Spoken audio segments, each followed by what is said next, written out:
What's going on, guys? Today's video is a little bit different and pretty short, but something a little special. Some of you guys might recognize what these are, some of you might not. If you look in your back seats and you have a crew cab, these are going to be your back headrests. And you're probably wondering why I have them off the truck, but you're going to see shortly. So this is what they're going to look like on the truck at the moment, like most of your guys' Frontiers. It takes up a significant amount of room, and it's not super pleasing to look at in your rearview mirror. In conjunction with the soft topper that extends backwards, your view of the rear is going to be limited. It's very helpful to have more more visibility. So I searched the forums and I found a couple links, and I'll actually attach those in the description down below. And someone had found a way to get around it. Forum page I found with the solution to the issue that I was having, and other people are having too. And it mentioned that as you can see, there's even an example. I'll link this in the description down below, like I mentioned. But I was able to go to eBay and find these 2005 to 2011 Nissan Xterra front shorty seat headrests. And I actually assumed they were for the rear, but now that I looked back upon it, they're actually for the front. And these were actually some of the cheaper ones, $70. Some of them are ranging from like $80 to like $85. There was not too many links, but there's probably enough out there where you can find your own and probably find like a cheaper one and get lucky. So the two-tone is actually really nice, as you can tell.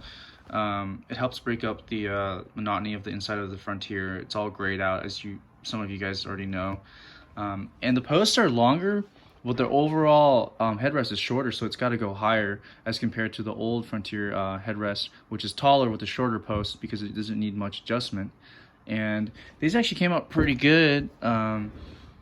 This was shown in the picture. There's just a little stain here, as you can see, but that'll be really easy to get out with some cleaner. And they're really small. They have this nice curve, and I'll show you guys back in the truck what they look like when I install them. Because it's, obviously it's a super easy install. You just pull the old ones out and put the new ones in, and the seats, from what I understand, will still fold up, which is really big for me because I don't run the seats down for a lot of the trips. I pack a lot of the stuff inside the truck and I stack it. So I'll show you guys what that looks like in a second. All right, so before we do that, I'm going to use my Turtle Wax upholstery cleaner. And if you guys haven't used this before, this works really well on the fabric seats of the Frontier. And basically you just spray it on. It comes out nice and foamy.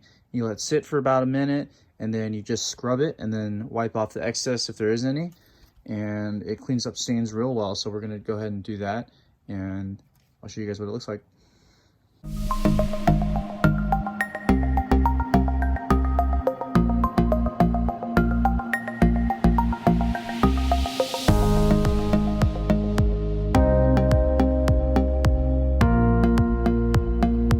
So as you can see, I've already done like 2 passes.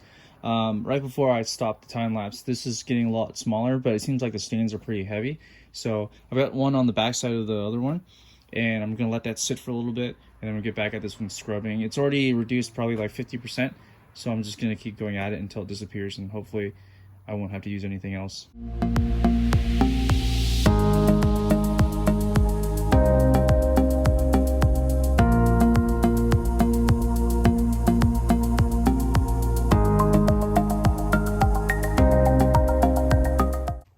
Alright, so now that that's done, I got the back side of this one, the stain removed. So that one came out really easily. The other one, the main one with the big stain right here, I got kind of crazy with it, and it took me probably like 4 or 5 passes.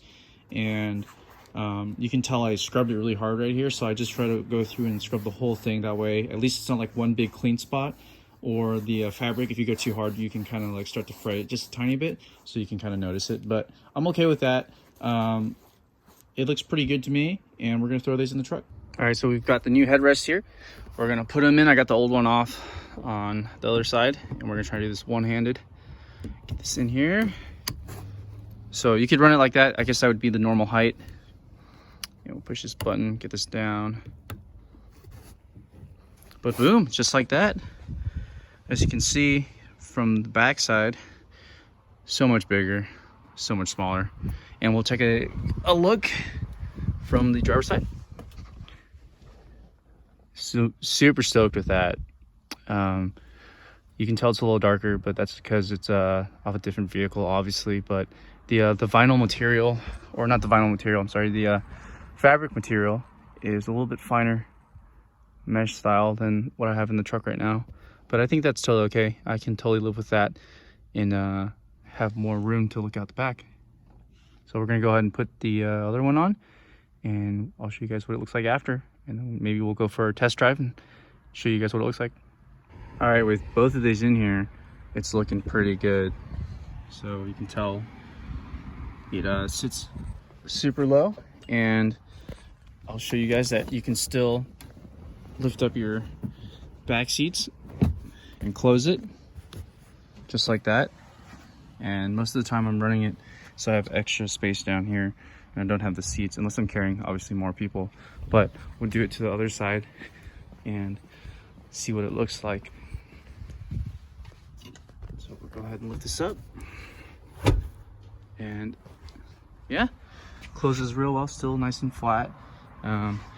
It probably holds it further forward just a little bit just because of this nub right here, but it still sits and clicks into place. As you can tell, it won't move.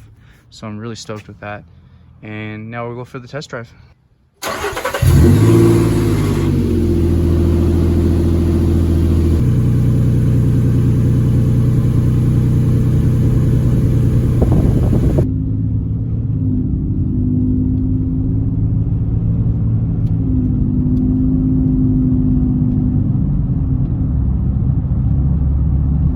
So because the camera angle is shaky, I'm going to show you guys what it looks like in the rearview mirror, and as you can tell, it helps reduce a lot of the reduced visibility from the other headrests. And while you guys are here, I want to show you guys one more thing, is these 3M zip tie holders or wire holders are holding up pretty good, except for this bottom one, which is unfortunate, but I think it's because of this weird angle that it sits at. It's constantly pulling out on the adhesive. So the rest are holding up okay, so I might just get rid of that one and then run two. As long as it keeps the cable from moving around a lot, I could probably care less how many there are. So that's it for this week's video. Pretty simple. Let me know if you have any questions, and I'll put the link in the description down below for the product I'm using and the form link. And that'll do it for this week. So I'll see you guys next time.